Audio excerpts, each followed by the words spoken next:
dependência química, ou se é a primeira vez, ou se vocês têm interesse, né, em atender dependência química e tudo mais. Se não se sentirem confortáveis em falar, né, no microfone, podem falar pelo chat, tá? Deixa eu ver aqui.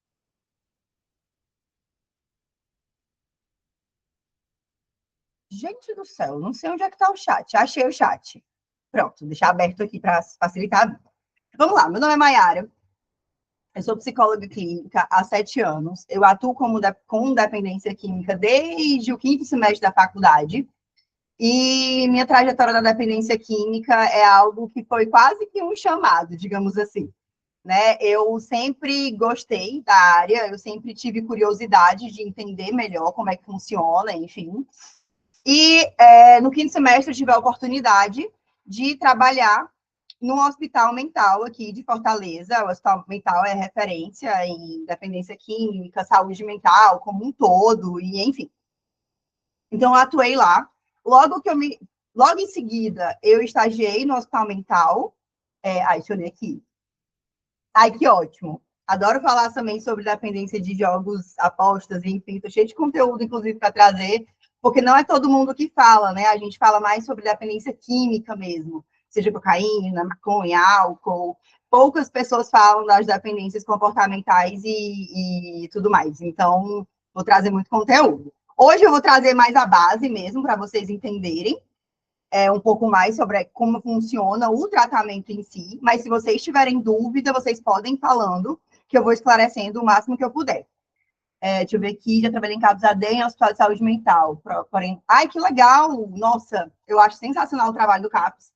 Né? Eu nunca atuei no CAPS, já tive vontade, mas aí eu acabei atuando mais no Hospital Mental mesmo, e logo em seguida eu estagiei no Narcóticos Anônimos, só que o Narcóticos Anônimos, não sei se vocês sabem, mas é bem fechado, eles não aceitam psicoterapia, não aceitam intervenção terapêutica lá. Então eu ia mais para escutar as pessoas e eu fazer o relatório.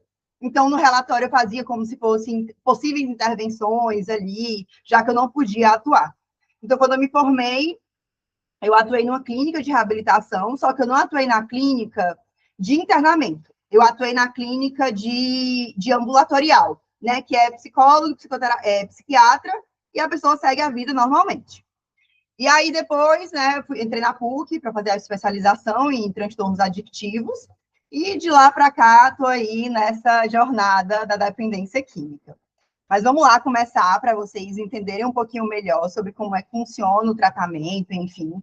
Eu criei, a partir dos meus atendimentos, eu criei meio que um modelo próprio de seguir. Obviamente, não tem nada que vocês já não possam pesquisar, né, na literatura, mas eu meio que compilei algumas coisas que faziam sentido para mim.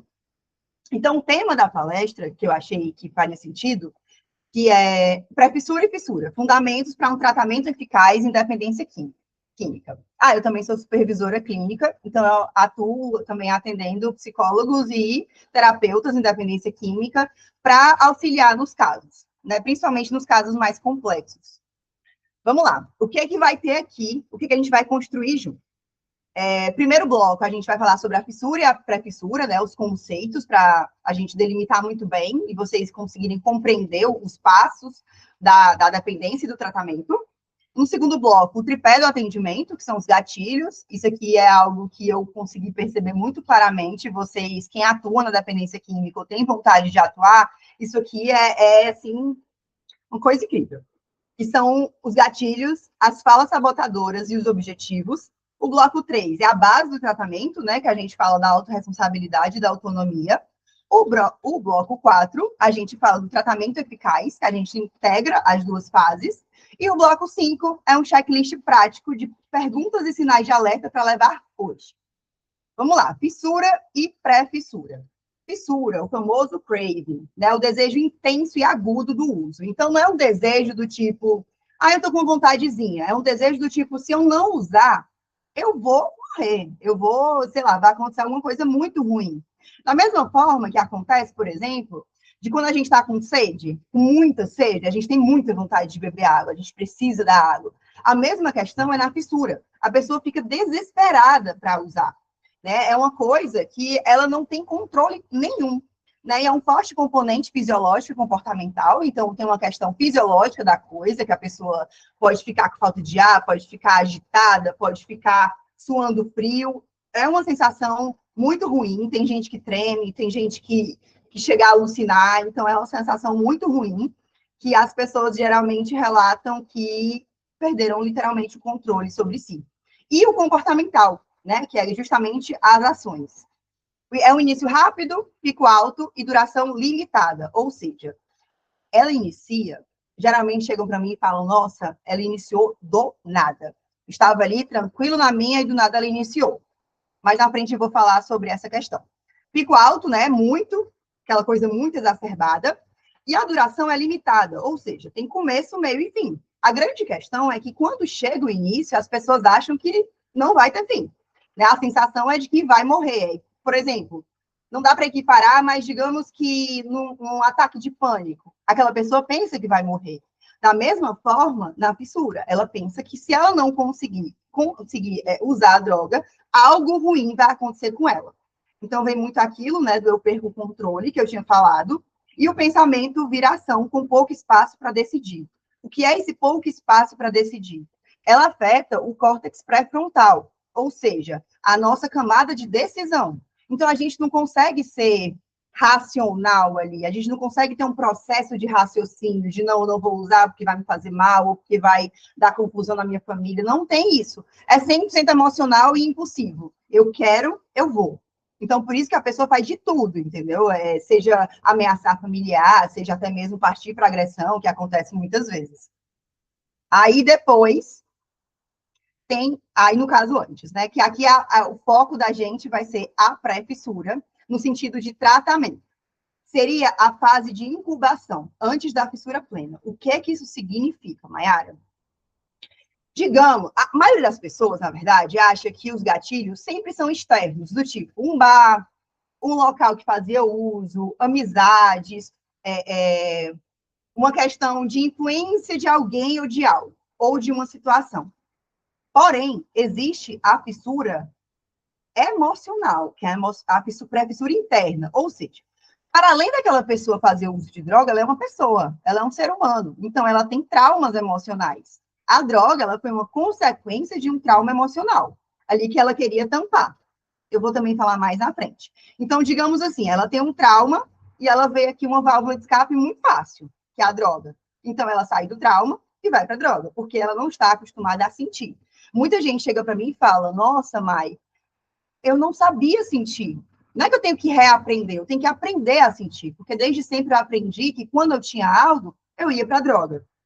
Então, digamos que essa pessoa tenha um gatilho com autoridade na vida dela, independente de ser antes ou depois de fazer uso da droga, né, de ter iniciado. E aí ela vai para o trabalho e ela encontra um chefe altamente autoritário. Aquilo ali é um gatilho para ela, certo? Veio o gatilho. A grande questão é que depois aquilo ali fica ali remoendo dentro dela. Fica remoendo, ela não entende, ela está sentindo muita coisa, está sentindo incômodo, e aquilo dali ela quer parar, ela precisa parar. Então, depois da pré-fissura, é que começa todo o ciclo que eu vou falar mais na frente.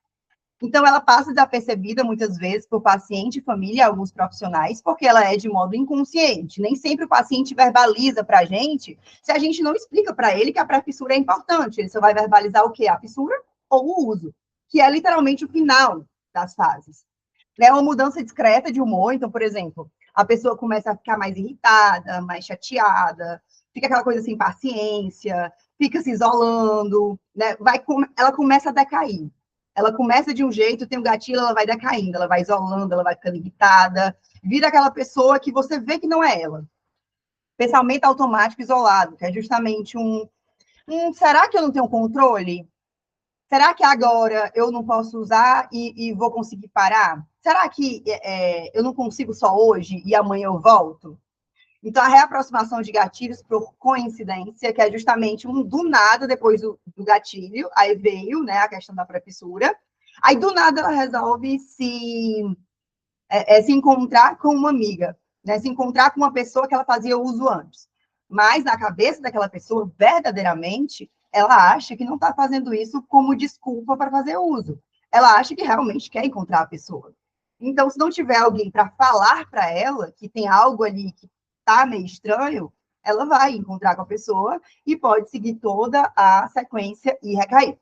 E essa é a janela mais valiosa de intervenção. Por quê? Porque a gente tem controle. Na fissura, perde total controle, que é aquela questão do córtex pré-frontal. Então, a pessoa não tem decisão nenhuma de nada. Ela perde o controle de si. Agora, na pré-fissura, ela ainda consegue raciocinar, criar uma linha de raciocínio e tudo mais. E aí, aqui, para ilustrar para vocês, onde o tratamento chega e onde deveríamos intervir. Primeiro, gatilho, a autoridade. Pré-fissura, que é aqui que a gente tem que aprender a intervir. A pré-fissura são justamente os sintomas que a gente estava falando, agitação e tudo mais. Aí começa a fala sabotadora. É só hoje, é só porque eu estou estressado, é só porque eu estou cansado, ou não, é porque agora eu sei que eu controlo e eu preciso disso hoje. Aí depois da fala sabotadora vem a fissura, que é o craving, que é justamente aquele momento de eu tenho que usar, se eu não usar, o mundo vai acabar. Nessa hora é muito complicado, porque precisa de uma intervenção muito específica, e nem sempre a pessoa consegue dar conta daquilo. Então, muitas vezes, até mesmo os psiquiatras costumam aplicar uma medicação, né, para acalmar a pessoa e ela dormir, literalmente dopar, né, digamos assim. Depois da fissura vem o uso, que é aqui que geralmente o tratamento acontece. Né? Porque a pessoa não chega para mim, por exemplo, quando ela percebe que está na pré-fissura e está falando um monte de coisa, porque ela nem se dá conta. Sou eu que tenho que falar para ela. Né? Então, ela chega para mim no uso que está de 5 dias direto cheirando cocaína, por exemplo. Então, vem muito desse aspecto. E após o uso vem a consequência, que é justamente o quê? O sermão, dos familiares, vem muito aquela questão, a depressão pós-uso, né? Aquela ressaca moral, que às vezes não chega nem a ser ressaca física, que às vezes as pessoas chegam para mim e falam, nossa, eu preferia 1000 vezes ter a ressaca física, que eu sei que tem fim, do que ter essa ressaca moral de ter me sentido o fracasso. E aí é muito, muito delicado essa parte, porque o paciente realmente fica arrasado. Então, o estudo de caso aqui para vocês entenderem. Só um adendo. Eu fiz um material complementar para vocês terem mais, né, conhecimento a respeito, um pouco mais destrinchado, e até mesmo para vocês tirarem dúvidas ali rápidas, ou então vocês podem mandar mensagem para mim também, depois, se lerem o material, e sentirem que ficaram com alguma dúvida. Mas vamos lá. Eu recaí do nada. Agora a gente tem que olhar, quando uma pessoa chega para mim e fala, nossa, eu recaí. E aí a gente vai tentar entender o que aconteceu, ela fala, eu recaí do nada, eu não sei o que aconteceu, foi do nada deu vontade, eu fui lá e usei. Mas aí tem toda uma semana para trás.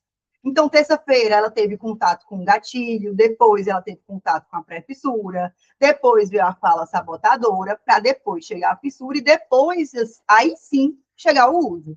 Então, a gente, quando chega uma pessoa que recaiu, não vai olhar para o dia daquela pessoa, a gente vai olhar para dias antes, para entender qual foi a construção de raciocínio dela, para ela inconscientemente acreditar que precisava da droga para suprir aquela dor, para anestesiar aquela dor. Porque muita gente faz isso porque não aguenta sentir. Nem mesmo o tédio, que, por exemplo, é um dos gatilhos que mais tem. Né? A pessoa não sabe sentir tédio, porque do tédio a gente começa a pensar várias coisas, vem vários pensamentos intrusivos. Então, a recaída não começou no uso. Ela começou na terça-feira, que teve o gatilho da autoridade, que eu trouxe para vocês anteriormente. Então, quanto antes intervimos, maior o controle. Se a gente intervém, por exemplo, aqui, que é no gatilho, ela tem mais controle. O córtex pré-frontal dela tá ok. Se a gente intervir aqui, que é a pré-fissura, tem menos controle, porque ela já entrou em contato com o gatilho. O outro ponto é que quando a gente mapeia esse gatilho, a gente já sabe como agir. Mas antes de mapear, não tem como agir, porque eu não sei com o que eu estou lidando. Então, depois da pré-fissura, vem as falas sabotadoras, que tem menos controle ainda, porque aí é aquilo. A gente não sabe a diferença de realidade imaginada e realidade concreta. Né? Então, aqui na fala sabotadora, quando ela pensa é só hoje, ela verdadeiramente pensa que é só hoje. Ela acha que tem essa condição de ter o poder de escolha, mas na verdade ela não tem. Ela está 100% emocional, impulsiva e compulsiva. Depois, aqui vem a questão das falas sabotadoras, a questão da fissura, Não, pera, calma. Gatilho, pré-fissura, fala sabotadora, uso. E aí depois vem a questão do uso aqui. Então, pera, gente, que eu me bananei toda. A pré-fissura é aqui, ou o gatilho é aqui, a pré-fissura é aqui, as falas sabotadoras, a fissura e o uso. Então, quanto mais cedo a gente intervém, maior o controle cognitivo do paciente. Porque se ele já está na fissura, ele não tem mais um controle cognitivo. A gente tem, por exemplo, se uma pessoa chega para mim no atendimento e ele diz, eu estou na fissura. Então, o meu papel é rebater as falas sabotadoras que ele vai trazer. Porque ele vai trazer muita fala sabotadora. Ele vai acreditar verdadeiramente que agora consegue. Ele vai acreditar verdadeiramente que no início do tratamento ele queria parar totalmente, mas agora ele consegue controlar e beber 2 cervejinhas e ir para casa. Então, esse é o grande questionamento. O tripé do atendimento. Não, gente, vamos lá. Vocês têm alguma dúvida? Até aqui? Estou falando muito rápido? Se eu estiver falando muito rápido, vocês avisam, porque cearense fala rápido. E aí eu diminuo o ritmo. Vamos ver se alguém tem alguma dúvida. Até aqui está tudo bem? Está tudo ok? Estão entendendo direitinho? Ai, que bom. Qualquer dúvida, vocês falam, tá? Então, vamos lá para o bloco 2. O tripé do atendimento. Aqui é uma coisa que eu percebi muito claramente, que se a gente mapeia, o resto fica muito mais fácil. Que são os gatilhos, as falas sabotadoras e os objetivos. Os gatilhos a gente tem, eu acho que alguém falou. Deixa eu ver aqui.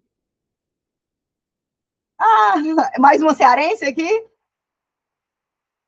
Ai, que coisa boa! Conterrânea! Depois quero saber onde é que você mora, para a gente trocar figurinhas. Vamos lá, deixa eu voltar aqui para cá. Mayara, licença. Oi, A pode Aline, falar. a Aline tá levantando a mão, acho que ela tem alguma dúvida ali. Ai, meu Deus, então era isso que estava apitando, calma. Pode falar, Aline. Olá, boa noite. Mayara, Boa noite. que você mencionou em um dado momento que geralmente as pessoas fazem uso ali da substância para lidar com algum trauma, com alguma questão. Isso. Mas geralmente você vê também pessoas que, assim, em um primeiro momento não trazem nenhum trauma, nenhum conflito, fazem ali, tem um contato com aquela substância, de repente, para conhecer, para saber como é que é, e aí acabam se vendo realmente ali naquele meio, não conseguindo sair.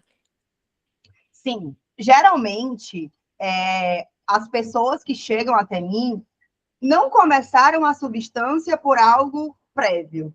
Elas começaram por simples recreação. E aí, na hora que foi recreativo e elas perceberam que aquilo ali anestesiava, aquilo ali vai criando eu bebi 3 cervejas e anestesiou, mas aí depois eu fiquei bem logo. Deixa eu beber 4, e 5, e 6. E aí vai ficando progressivo. Por isso que a gente fala que é uma doença progressiva. Assim que a pessoa inicia o uso, não é por conta de trauma. Mas com o passar do tempo, ela percebe que ela bebendo, por exemplo, ela bebendo, ela anestesia, ela bebendo, ela fica mais comunicativa, ela bebendo, sabe? A gente precisa entender que ela começa por um motivo, que é o recreativo, mas ela continua pelo que a substância representa na vida dela. Então, por exemplo, a pessoa não fica dependente do líquido, ela fica dependente do que ele representa. Ela fica dependente do que ele representa. Então, o que eu vou tentar entender é justamente isso. O que é que a bebida, por exemplo, representa na tua vida, agora que você se tornou dependente? Porque antes era recreativo, mas e agora? E aí, quando você vai começar a investigar, você percebe que muitas vezes é porque a pessoa fica com mais autoestima na hora que bebe, fica mais comunicativa, por exemplo. Fica mais comunicativa, anestesia a dor que estava sentindo por alguma outra razão. Faz sentido, assim, nesse aspecto? Perfeito, muito obrigada. Por nada. Mas alguém tem alguma dúvida? Pois vamos lá, então. Qualquer coisa, vocês levantam a mão, que agora eu já sei qual é a slide que faz. Os gatilhos. As pessoas acham muito que o foco são os gatilhos externos, né? Locais associados ao uso, pessoas, datas e horários, estímulos sensoriais, e acha que isso é suficiente. Eu vejo muita gente falando sobre isso, né? É só evitar lugares, pessoas, situações. Isso é uma parte, é uma parcela da situação. A gente, sim, precisa que os pacientes evitem pessoas, lugares e situações. Mas a gente também precisa que eles evitem, na verdade, nem evitem, eles compreendam e tenham clareza sobre os internos. Porque são os internos que vão levar eles a achar que foi do nada. Então, se a gente identifica os internos, os externos ficam mais fáceis. A gente sabe que é externo, que é lugar, pessoa, situação, ok. Mas tá, Mayara, ele está evitando pessoas, lugares, situações, por que ele está recaindo? Muita gente chega para mim e fala, quando chegam, estão começando a procurar saber como é o tratamento, e muitas vezes vem da internação, né? Porque a internação, o foco ali são os externos, né? Tirar a pessoa dos locais, das pessoas, enfim. Mas quando elas chegam para mim e questionam, nossa, por que na internação não adiantou se ele estava longe desses gatilhos? E aí eu sempre trago, porque nem sempre os locais trabalham os gatilhos internos, que são justamente as emoções, especificamente, como, por exemplo, tédio, raiva, tristeza, pensamentos automáticos, que vêm muito daquilo que a gente estava conversando anteriormente sobre as falas sabotadoras, as sensações físicas, que é justamente aquilo que a gente estava falando também sobre a fissura de a pessoa começa a sentir coisas estranhas no sentido de... Antes da fissura, na verdade.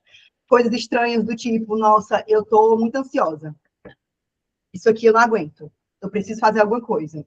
Eu preciso ir lá e fazer uso da substância. Tem gente que faz uso da substância como cocaína, tem gente que faz uso de remédio. Então, varia, né, a válvula de escape. Mas é uma incapacidade de sentir sensações físicas e emocionais, trazendo essa necessidade de válvula de escape.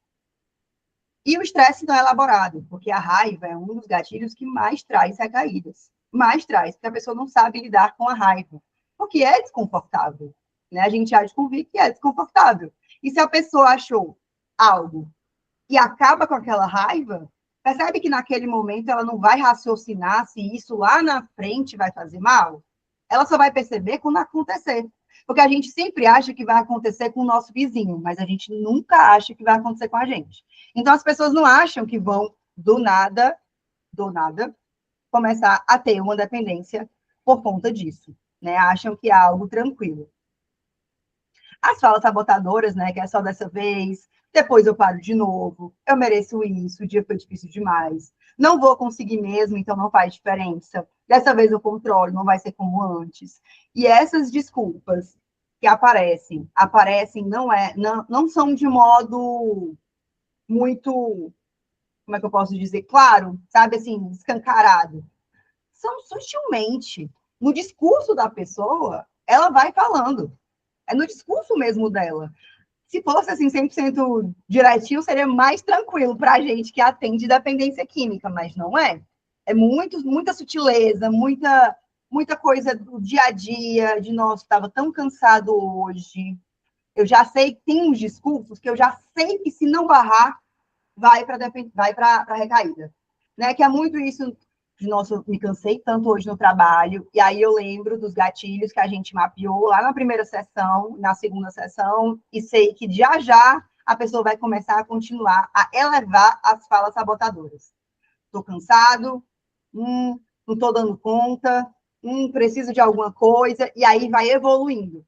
Né? Então, essas falas sabotadoras são, assim, muito sabotadoras mesmo, sabe? Se a gente não barrar, se a gente não tiver um olhar clínico muito aguçado, a gente acaba deixando passar despercebido coisas muito importantes para o tratamento. Os objetivos, né? Eu costumo falar que quando eu chego para um paciente e pergunto os objetivos, eu não quero que ele diga, e deixo claro, que eu não quero que ele diga, é porque é ruim, me faz mal. Porque isso é de todo mundo. Eu quero um objetivo específico, né? Então, eu quero um objetivo que ele diga, não, eu quero parar porque eu não aguento mais a minha filha me ver bêbado. Eu quero parar porque eu não aguento mais a minha mulher olhando para mim com olhar de tristeza, de pena. Eu quero parar porque eu quero conquistar o sonho de ter a minha casa própria, e para isso eu preciso trabalhar, e para eu trabalhar eu preciso parar de usar droga. Então, são os objetivos da pessoa, sabe? Ali a gente está lidando com a pessoa, e não o usuário de droga. Então, os objetivos precisam ser pactuados com o paciente, nunca impostos. Então, por exemplo, às vezes chega uma família e diz assim, olha, doutor, eu quero que ele pague 100%, então, a partir de agora, amanhã, acabou. Eu não quero mais que ele use. Hoje ele não usou, amanhã eu não quero mais que ele use. E aí o paciente chega para mim e ele fala, eu pergunto, né, se ele está disposto, é uma das primeiras perguntas que eu faço, e qual é o intuito dele, se ele tem o intuito de parar 100% ou de diminuir. Porque é ele que vai passar por isso, não sou eu, não é a família, nem ninguém. Se um paciente chega para mim e fala, eu quero só diminuir e eu não quero parar, no primeiro momento, eu vou lidar com aquela informação. Tá, então, como é que a gente pode minimizar danos?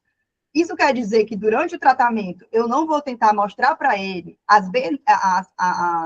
os benefícios de ele parar totalmente?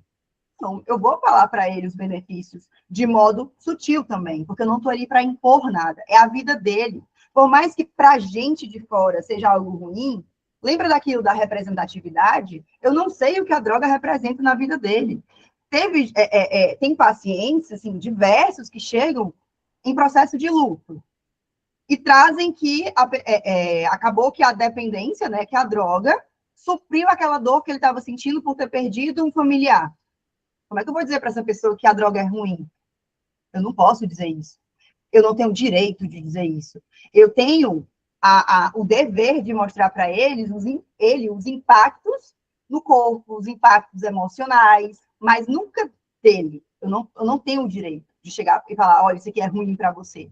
Ele tem que tirar essa conclusão por conta própria.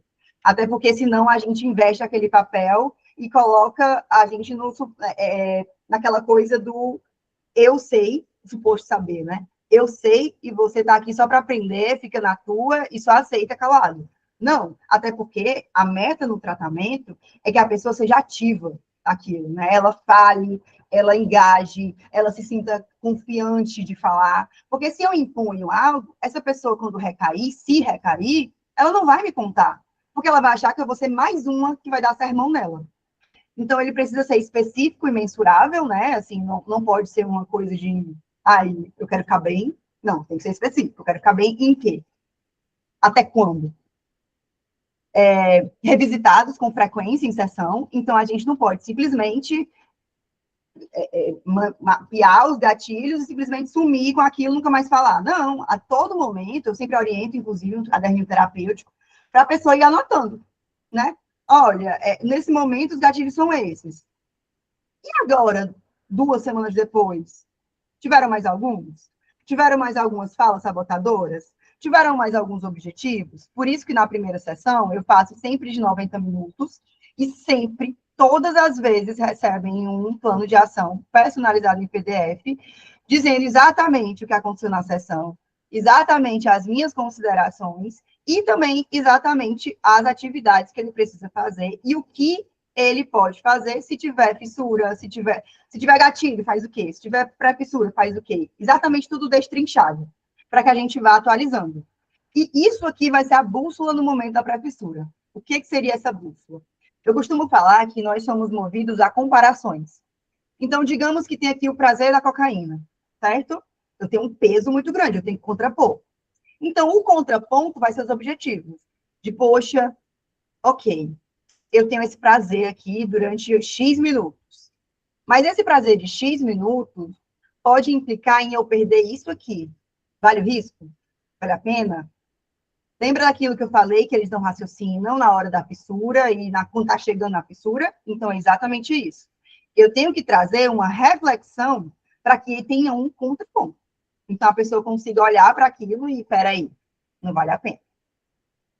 Deixa eu ver se tem alguma pergunta até aqui. Acho que ninguém levantou a mão até o momento. Levantou, pode falar. É a Aline. Oi, Mayara, eu novamente. Oi. Achei falar, muito interessante.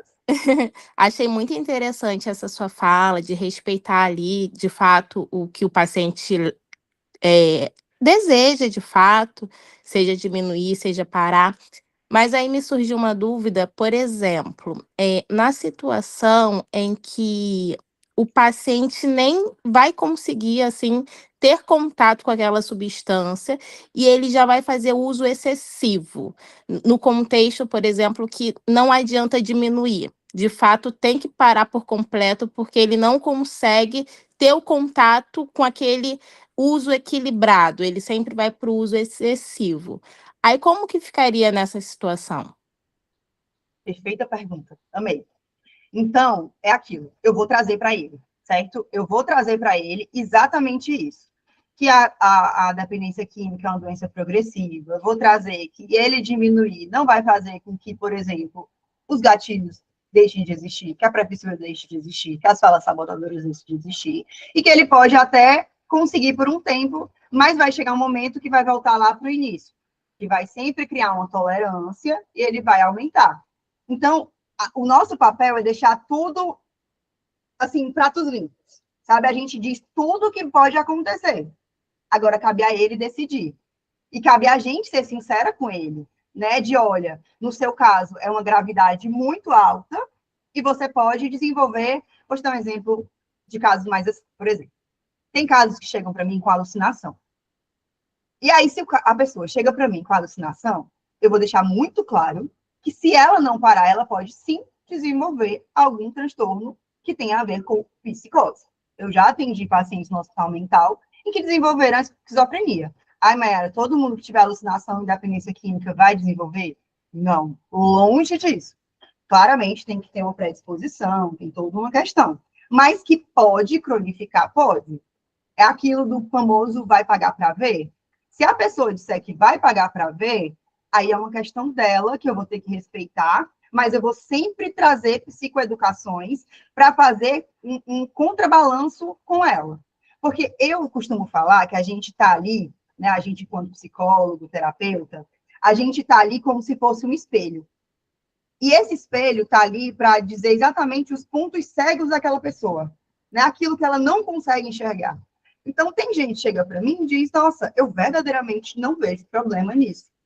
Se eu não mostro um contraponto, como é que ela vai refletir a respeito? Então, o meu papel ali é servir como esse espelho e trazer essa devolutiva. Porque, infelizmente, como a família também está adoecida pela codependência, a família não fala de uma maneira que o paciente vai querer escutar, porque ele vai entrar na defensiva. Ele vai ficar naquela, estão me julgando, estão me dando sermão. Então, é o famoso ir aos pouquinhos. A partir do momento que o paciente dá mais abertura, você vai mais, aprofunda mais. Então, tem toda uma questão de análise. Deu para entender ou ficou alguma dúvida? Perfeito, perfeito. Só nessa linha de raciocínio ainda, eu queria saber se você já pegou alguma experiência de familiares que, como você mencionou, a família é muito impactada, a família sofre muito nesse contexto. Então, assim, de familiares que já procuraram o seu serviço com a demanda de alguém assim dependente, mas que ao você atender a pessoa, você não sentiu na pessoa o desejo de realmente iniciar o tratamento. Então, seria, a família tem o desejo, mas o usuário não tem. Você já viu alguma situação dentro desse contexto? Já.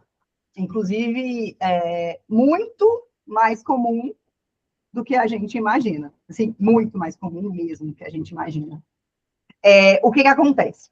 Quando o familiar quer e o paciente não quer, a gente precisa ser muito, muito, muito, muito sincero com o familiar e com o paciente, deixando claro, né, que ele tem a escolha de, né, de não fazer um tratamento, mas que vai ter, sim, possíveis consequências na vida dele, sejam a curto, médio e longo prazo.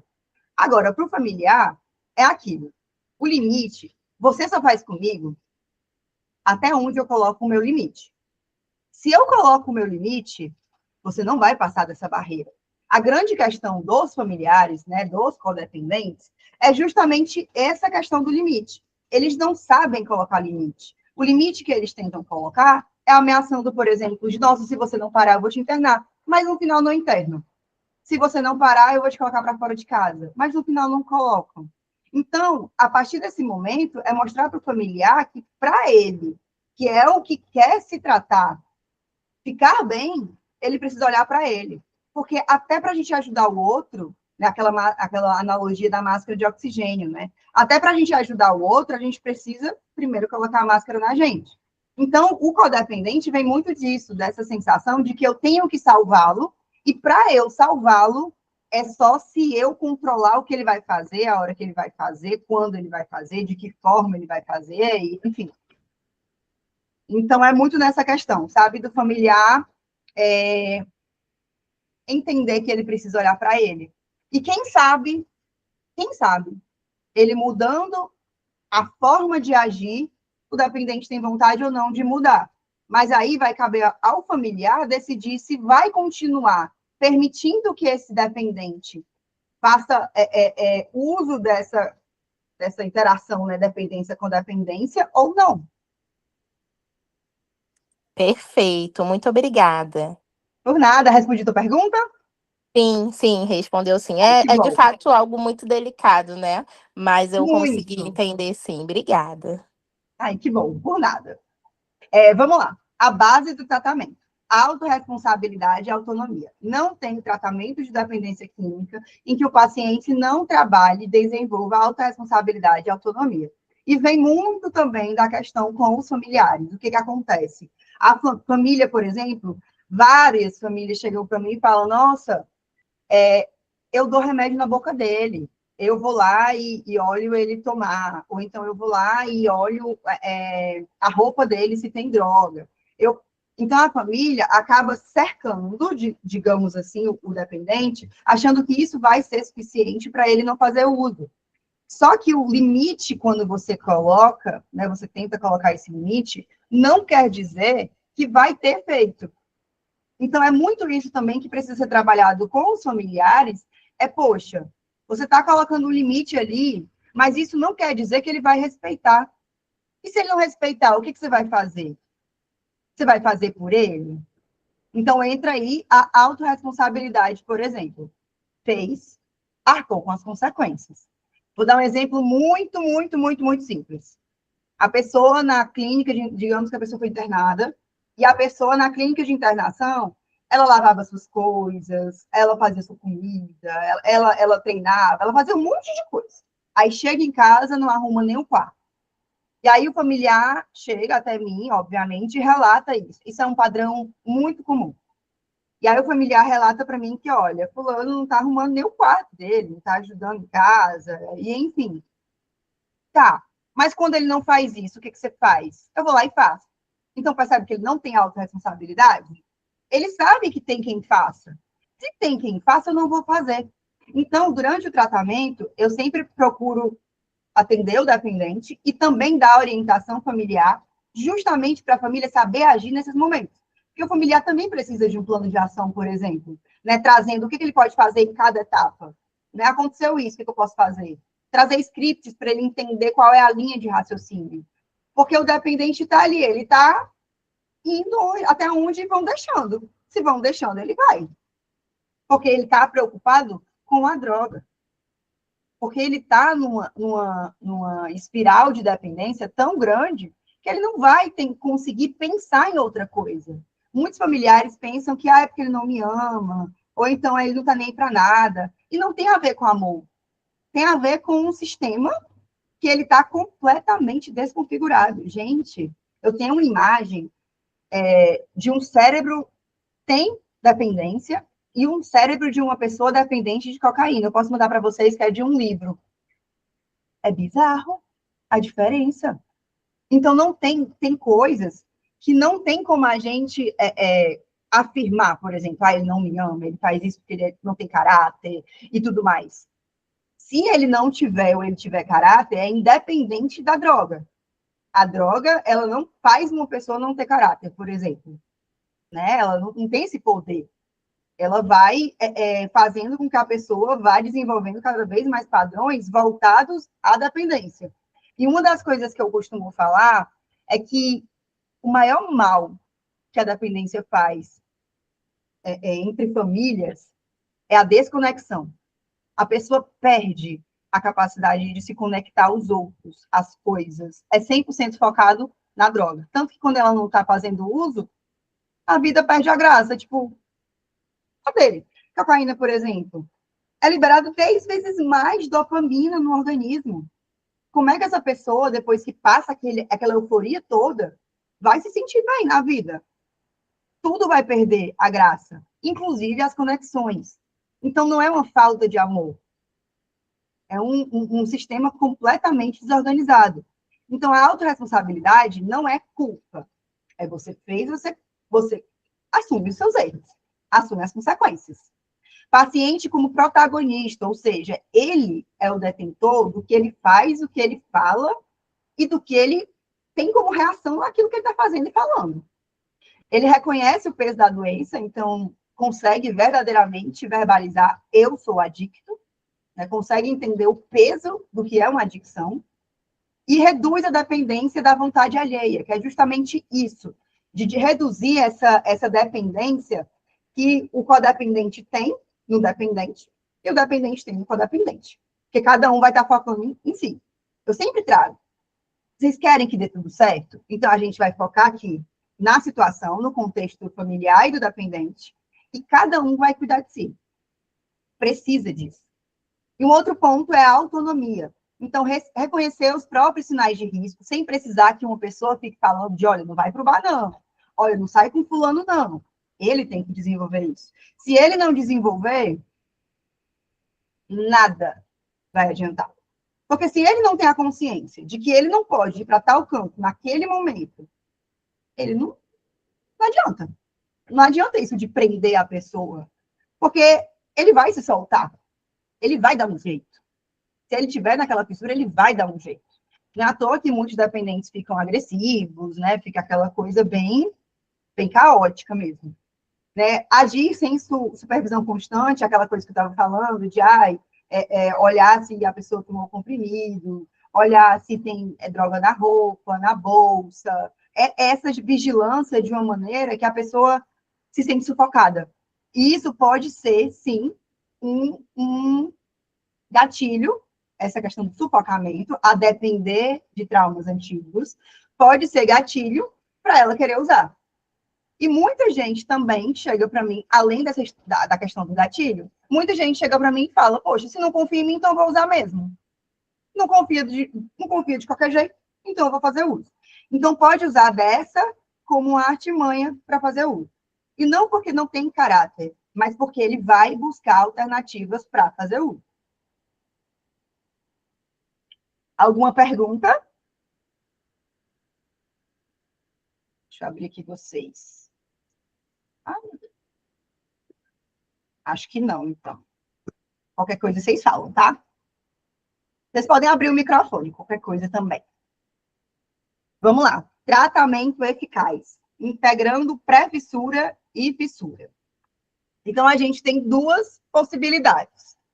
Camada preventiva, que é a parte de mapeamento dos gatilhos, identificação precoce das falas sabotadoras, o reforço constante dos objetivos e reduz frequência e intensidade da fissura.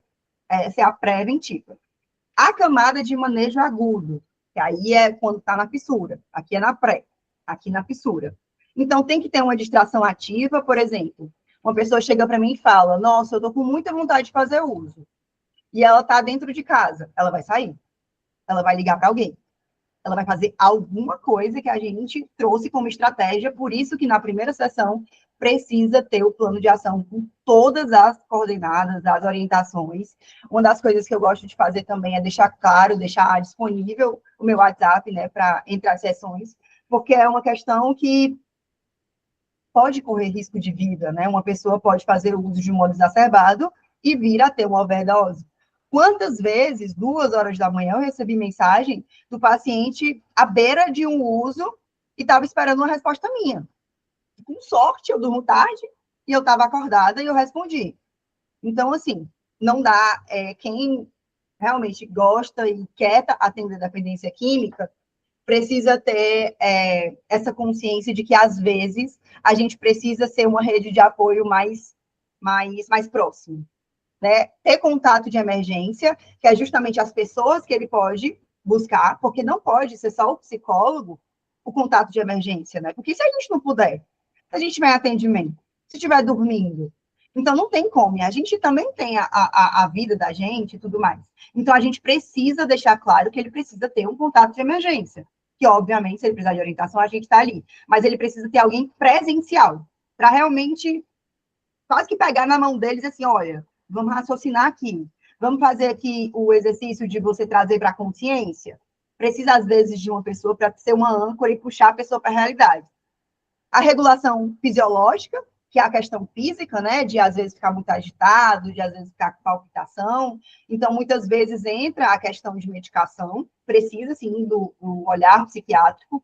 Nem todo mundo está disposto a fazer, né, tratamento psiquiátrico, mas, a depender do caso, eu oriento muito, por quê? Poxa, se tem uma coisa que pode me ajudar a passar esse tormento, por que não? Né? Por que eu vou me torturar se eu tenho como ter como é que eu posso dizer? Uma leveza, uma maior leveza em tudo. O plano de ação, né, que eu estava falando, que eu sempre faço. Então, o que eu trago? Eu reúno o mapa de gatilhos do paciente, eu falo, trago elenco, as falas sabotadoras que ele trouxe, e trago os contrapontos, que é justamente qual a veracidade dessa sua fala, de é só hoje. Quando é que foi só hoje? Em algum momento foi só hoje? Em algum momento foi que você falou, segunda-feira eu paro, você parou? Então é trazer sempre para a realidade. Eu acho que alguém falou. Peraí. Gente do céu, travou aqui para mim. Alguém pode ler o que a pessoa falou? Que deu uma travada aqui. Oi, Mayara. Aline, no slide Oi! anterior, você comentou acerca de distração. Eu fiquei com uma dúvida se você faz isso assim personalizado para cada paciente. Por exemplo, no início do tratamento, você já organiza ali o que ajuda a pessoa a se distrair, ou se tem algo padrão que você utiliza com todos os seus pacientes para esse momento de distração. Pronto. Não tem como nada na dependência química ser padrão. Porque tudo vai depender de uma questão de história de vida. Tudo. Vou te dar um exemplo. Digamos que a pessoa chegue para mim e diga que faz uso dentro do quarto dela. Eu não posso dizer para ela ir mudar de casa, por exemplo, se ela não conseguir mudar de casa. Então, eu não tenho como ser um padrão, sabe? Vai ter pessoas que o melhor vai ser mudar de casa, por exemplo. Mas vai ter pessoas que o adequado seria pintar o quarto e mudar toda a disposição dos móveis. Então, tudo precisa ser planejado de acordo com a história de vida do paciente.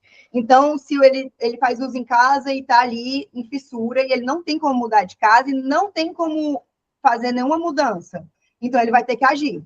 No caso, se movimentar. Então, tudo varia, sabe? É tudo um grande depende. Perfeito. Vamos lá, deixa eu botar aqui. Estava aqui, né? Aí, falas sabotadoras recorrentes, né? Precisa ter as falas sabotadoras que eu identifiquei, que ele trouxe para mim, tanto as explícitas quanto as implícitas que eu percebi, e trazer os contrapontos, né? Qual a verdade nessa fala? Como eu falei para vocês. Os objetivos precisam ser pactuados, então nada pode ser imposto. Estratégias de manejo para fissura aguda, que é aquilo que a gente estava conversando, e até a Aline perguntou agora. E precisa ser construído com o paciente e revisado com regularidade. Então, eu sempre na primeira sessão, que eu chamo de sessão clareza, eu faço 90 minutos. Então, esses 90 minutos eu quero algo bem detalhado, e aí eu vou trazer para o paciente toda uma questão, né, de do que foi falado na sessão, e vou trazer os exercícios, né, tanto reflexivos quanto exercícios de fazer mesmo, de ir lá e colocar a mão na massa. Principalmente nos momentos de fissura, porque a pessoa está aprendendo ainda a se reconhecer como pré-fissura, como gatilho, né? Vamos lá, antes da gente ir para o próximo. Tem alguma dúvida, vocês? Deixa eu ver aqui. Pronto, Vamos lá. Vamos para o próximo, então. Perguntas para mapear a pré-fissura. A gente vai chegar para o paciente e perguntar o que acontece pouco antes de pensar na substância. Você sente alguma coisa física? Você sente alguma coisa emocional? Aconteceu algo situacional? Aconteceu algo de você encontrar uma pessoa?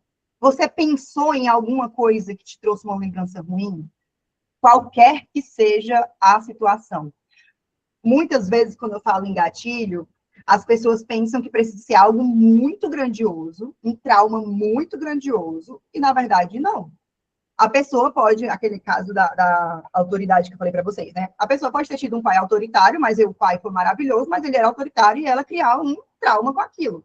Então, se ela encontrar uma pessoa autoritária, ela tem um gatilho. Mas não foi algo grandioso, né? Não foi algo que tirasse ela do eixo, mas a sensação ficou. E se aquela sensação ficou, para ela é grandioso. Mas para a gente que vê de fora, imagina que precisa ser algo muito grande. Não. Existe padrão de horário, lugar ou companhia? Digamos que uma pessoa chega para mim e fala, olha, eu tenho muita vontade de usar 6 horas da noite. Então, 6 horas da noite é inconcebível ele estar sem fazer nada, dentro de casa ou sozinho. Então, tem que estar numa academia, tem que estar fazendo algum hobby, tem que estar fazendo qualquer coisa que seja. Porque uma das coisas que eu trago é que a gente é como se fosse uma mesa, e para a mesa ficar em pé tem que ter vários pezinhos. E esse pezinho pode ser, digamos que a pessoa tem só o pezinho do trabalho e todo o resto esteja caótico. Essa pessoa vai ficar bamba. Essa pessoa vai desequilibrar. Então, a gente precisa entender qual é o padrão de horário, lugar ou companhia, para a gente ir preenchendo com outras coisas. Não tem como a gente tirar um vício sem colocar alguma coisa no lugar. Não tem como. Porque entenda que a partir do momento que você entra em contato com uma substância que libera 10 vezes mais dopamina no seu corpo do que normalmente, é muito difícil que você volte a achar tudo incrível tão facilmente. Né? Então, precisa ter todo esse padrão ali para a pessoa estar ocupada para não sentir essa falta dessa dopamina descarregada de uma maneira muito intensa. Qual pensamento aparece primeiro? Isso é muito importante. Não adianta a pessoa só chegar e falar, não, eu pensei. É como se fosse assim, ela precisa criar uma linha de raciocínio, sabe? O que é que começou? Ela começa puxando o mais próximo. Aí ela vai para trás. Sabe quando a gente esquece do que estava falando e a gente começa a tentar lembrar a linha de raciocínio? É a mesma coisa. Ela tem que ir lembrando a linha de raciocínio dela para trás. O mais para trás, melhor. Essa frase te aproxima ou te afasta do uso? Né? Esse pensamento que trouxe, que você teve, te aproxima ou te afasta? Né? Vem um pensamento de não quero usar ou vem um pensamento de não quero usar, mas eu não aguento segurar? Enfim, algo nesse aspecto, de entendimento. O quanto esse momento está alinhado com o seu objetivo? Então, precisa ter muito claramente o objetivo, para ele conseguir contrabalancear. Tudo a partir do mapeamento do objetivo vai ser para contrabalancear. Tudo. Então, eu estou fazendo X coisa, está alinhado com o meu objetivo, isso aqui está mais próximo de eu ir para uma fissura, ou eu nem entrar no gatilho. Então, isso tudo vai sendo para mapear. Sinais de alerta durante o acompanhamento. Mais falas sabotadoras relatadas espontaneamente, aí entra naquela questão das falas sabotadoras, tanto explícitas quanto aquelas implícitas, que a gente tem que servir ali como um espelho para rebater, né, e fazer perguntas, e fazer questionamentos e reflexões. Reaproximação racionalizada de gatilhos mapeados, que é justamente aquilo de, do nada, deu vontade de encontrar aquela amiga que você fazia uso antes. Do nada deu vontade de ir para aquele restaurante que você bebia muito antes com o pessoal. Sabe? Qualquer coisa que leve você para longe do seu objetivo é um sinal de alerta. Queda no engajamento, né, com os objetivos, que é justamente, eu botei um objetivo de que eu preciso treinar porque eu estou sedentário. Esse é um objetivo meu. Conseguir treinar porque usando eu não consigo treinar. Se você sentiu essa queda de tudo bem faltar ou algo nesse sentido, é algo a ser analisado. Isolamento crescente da rede de apoio. essa é uma questão que acontece muito. A pessoa simplesmente se isola do universo, né? Fica trancado dentro do quarto, ou então fica fora de casa há muito tempo, não quer papo com ninguém. E aí você percebe que muitas vezes já é uma vergonha adiantada, porque a pessoa sabe que está no caminho de recair e não está tendo força para parar, ou não quer simplesmente parar. Né? Porque durante o tratamento a pessoa vai começar a ter essa consciência de, pera, aqui é um limite meu, se eu passar daqui é muito difícil que eu não recaia. Então a pessoa vai ter essa consciência durante o tratamento, coisa que antes do tratamento não tem.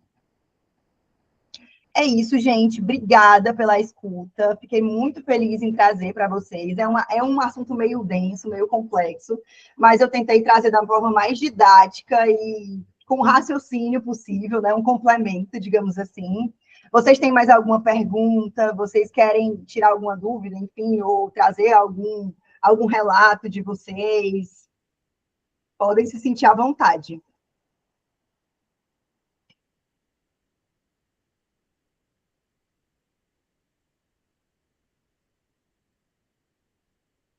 Eu fui clara?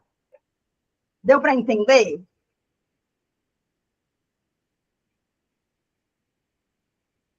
Cadê vocês, gente? Oi, Mayara, boa noite. Estava tentando falar Oi, boa aqui. noite. Não, foi sim bastante claro, foi algo muito bom, né? Me fez lembrar, né, aquelas falas ali primeiras, né? Quando eles vão, né, eu botei aqui, acabei escrevendo, não sei onde eu botei. Deixa eu botar aqui nas nossas falas, nas falas sabotadoras, né? É bastante semelhante com também pacientes no quesito ali de dietas, né? Pessoas que muitas das vezes têm, né, alguma questão com dieta, questão de compulsão, né, alimentar, e também tem esse quesito, não, deixa eu só comer um pedacinho de hoje, né? Vai ser só um pedacinho de algo, né? Na segunda-feira eu vou começar a dieta, na segunda que vai ser realmente aquilo, né? Então existe quase que um padrão nesse sentido, né? Dessas falas, dessas desculpas, nesse sentido de sempre deixar para depois ou de aceitar, né, aquele momento, aquele vício, aquela compulsão, né, e sempre jogar para depois alguma coisa, né? Perfeita sua colocação, porque eu sempre trago que a dependência química ela é um padrão comportamental, né? Então, muita gente, inclusive, sai da dependência por alguma droga e vai para a comida. Tanto que, para você ter uma ideia, tem medicações como o butupiramato, que é um dos utilizados para dependência química, ele serve tanto para compulsão alimentar quanto para dependência química. Estão fazendo estudos, né, algo muito recente, nem todo médico concorda, que o Monjaro também serve para dependência química. É algo que ainda está sendo estudado direitinho, com mais calma, até porque é algo novo, mas também tem dizendo que o Monjaro serve para dependência química. Varia muito, sabe? Assim, naltrexona, muita gente acha, fala, aliás, traz que serve para dependência, mas também serve para compulsão alimentar, tanto que tem uma medicação que é a naltrexona e a bupropiona junto, que eu esqueci o nomezinho, acho que é Centrave, ou é Contrave, algo do tipo. Mas é bupropiona e naltrexona junto, que serve para compulsão alimentar, né? Que a naltrexona é o que mais receitam. Né? Hoje em dia, os que mais receitam são justamente a naltrexona e o topiramato. Porque o disulfiram, ele era muito potente, porém, ele trazia muitos efeitos colaterais, porque não tem como a gente garantir que o paciente não vai fazer uso tomando a medicação. Então, ele saiu de linha aqui do Brasil, ele não é mais receitado, não é mais fabricado, mas os mais, assim, aí tem também estabilizador de humor, alguns estudos também estão trazendo que o Venvance, né, como a cocaína vem essa questão da dopamina, é como se fizesse uma troca, digamos assim, e aí fosse tirando aos pouquinhos. Então, tem muitas coisas que acabam indo para os dois, né? Porque o Venvance, ele é um que também ajuda nessa questão da compulsão alimentar, né? Então, vai nessa variação. Acaba que é uma coisa que une a outra. Mas perfeita colocação. Ai, gente, eu fiquei tão feliz em trazer para vocês esse assunto. Muito feliz que tenha ficado tudo claro, muito feliz que vocês gostaram, muito feliz pelo engajamento. Esse é meu Instagram. Qualquer dúvida que vocês tiverem, vocês podem me mandar mensagem. Qualquer coisa que vocês quiserem de orientação, né? Quem quiser entrar na área da dependência química, contem comigo para auxiliar. Eu também presto supervisão clínica para psicólogos, né? Principalmente psicólogos que ou não tiveram contato nenhum com a dependência química e estão tentando aí entrar, estudar mais a respeito, ou então psicólogos com casos mais graves, complexos, que acabam trazendo essa dificuldade de compreensão. E qualquer coisa de verdade, podem falar comigo, vai ser um prazer falar com vocês. Alguém aqui tem vontade de trabalhar com dependência química? Vamos ver se alguém tem vontade de trabalhar com dependência química. Olha, vontade eu tenho, mas o quesito realmente é a disponibilidade que o psicólogo precisa ter, né? Apesar da parte dos jogos ter uma semelhança, mas não tem essa disponibilidade tão grande, né, que o psicólogo para dependência química precisaria ter, né? Eu lembro que na faculdade eu tive uma palestra, psicólogo maravilhoso, né, falando, né, a forma dele lidar, tratar. Então, assim, né, foi assim, aqueles coraçãozinhos na hora surgiram, né? Nossa, que coisa bonita de se tratar, mas também ele mostrou esse outro lado, né? Que existe um desgaste muito grande, né? Existe uma disponibilidade muito grande que precisaria ter. Então, eu pesei esses dois lados, né? De querer Sim, fazer parte é desse bem isso grupo, mesmo. mas também pesar o outro lado, né? E aí eu fui vendo mais questões de algumas compulsões mais no quesito comportamental mesmo, sem ser no quesito químico, né? Que é um pouco mais leve, digamos assim, né? Para Não poder demanda tanto tratar, assim né? de disponibilidade pós-sessão, né? Isso. Mas eu acho um trabalho maravilhoso e é algo assim que realmente precisa estar ali, né? Acrescentando um tijolinho por tijolinho a cada sessão. Vai ter momentos que aquela parede vai ser destruída e vai ser necessário construir novamente aquela parede. Então, eu acho um trabalho muito fascinante, muito rico. Infelizmente, é uma demanda que tem, né, que tem crescido muito, né? A gente tem visto aí várias outras drogas que surgem, né, outros efeitos, outras dependências, né, mas que outros psicólogos aqui do projeto possam se engajar aí nessa luta, né, Sim. porque realmente, infelizmente, tem sido uma demanda muito grande, né? E a gente está precisando, viu, de psicólogos na área, porque é como eu falei no início da nossa conversa, infelizmente tem bem mais, infelizmente assim, né? É bom ter muitos terapeutas, muitos conselheiros, mas eu acho que como a gente tem essa formação na psicologia, agregaria muito a gente começar a trabalhar, porque eu vejo muita gente trabalhando apenas os 12 passos, e não aprofundam mais outras técnicas terapêuticas, né? A maioria das pessoas falam mais dos 12 passos. Eu nunca trabalhei com os 12 passos, mesmo tendo estagiado no NA, mas eu vejo que é uma demanda que pode aprofundar mais, até porque eu sou analista junguiana, então eu sempre vou cavar mais algum símbolo, querendo ou não, algum contexto mais simbólico mesmo. Vocês que vão sair, gente, foi um prazer estar aqui com vocês, viu? Fico muito feliz. Obrigada, Israel, pela tua contribuição. Aline, vamos lá, pode falar. Oi, Maiara. Primeiramente, quero te parabenizar. Foi ótimo Ai, as obrigada. informações, os esclarecimentos. Muito obrigada. Eu queria saber de você, como você mencionou, essa questão desse suporte que é muito importante do profissional estar presente.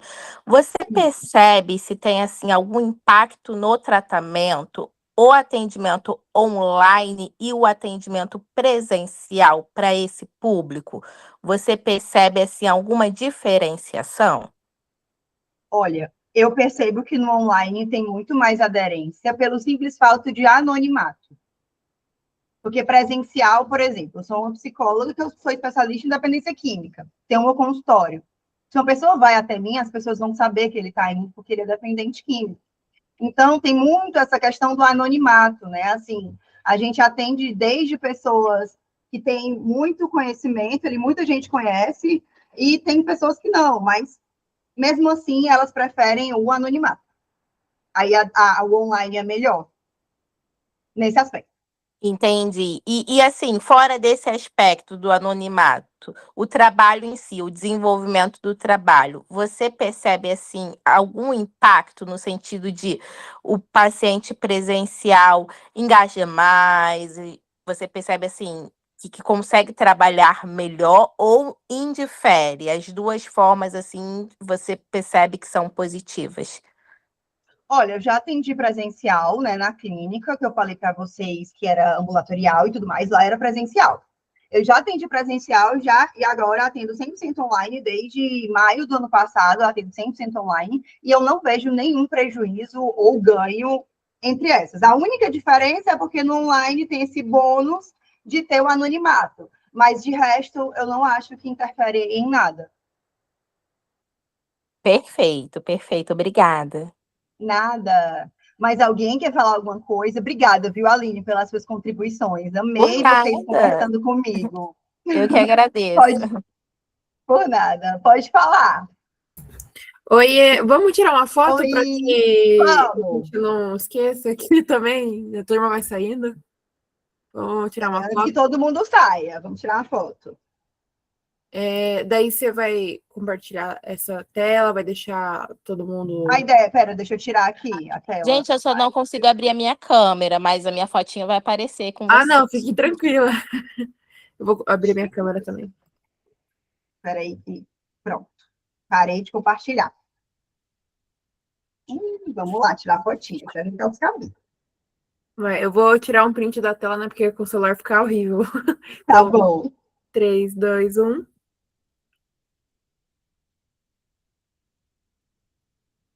Foi.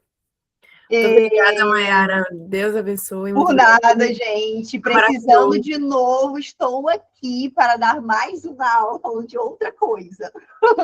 Foi maravilhoso. Nossa, muito legal mesmo. De verdade. Nossa, foi muito rico. Ah, eu fico Parabéns muito pelo feliz. trabalho, viu? Muito obrigada, gente. Assim, aproveitem o material complementar. E de verdade, ali no final tem o meu Instagram, se vocês tiverem alguma dúvida ou qualquer coisa do gênero, alguma orientação com relação ao trabalho em si ou alguma outra questão, sintam-se à vontade, viu? Serão muito bem-vindos lá no perfil. Certo, muito obrigada. Vou parar a gravação aqui, tá bom? Combinado. Obrigada, obrigada.